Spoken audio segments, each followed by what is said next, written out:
Аларды биз сиз менен биз Садыр Нуркожоевич менен сүйлөшкөндө келдик. Бизге чыгып президент бизге жооп берсин.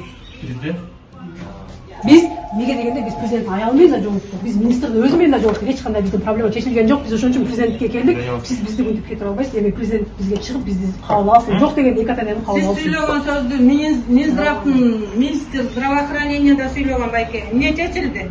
Жогорку кеңеште Biz kızıkız ya президент Дегенсе мындай да. Мен туура түшүнгүлө. Садыр Нуркожоевичтин аягы боюнча мен эч нерсе айта албайм. Ал киши элге просто патриоттук жаран катары эле көмөк көргөзүп келатат. Мамлекеттик официальный бир органда иштебейт ал киши просто чын жүрөгүнөн ушу элиме мен да бир салымымды кошсом деп өзүнүн чөнтөгүнөн мамлекеттин 1 сом бюджетине абдан жакшы туура түшүнөбүз.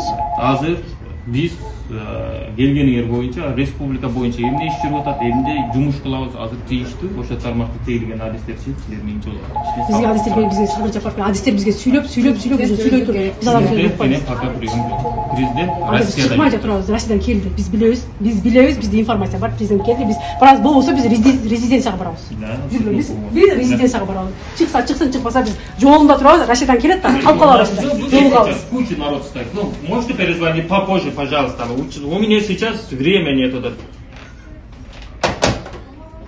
Азыр. Түшсүн, сүйлөшүп ошону менен айтасың. Хорошо?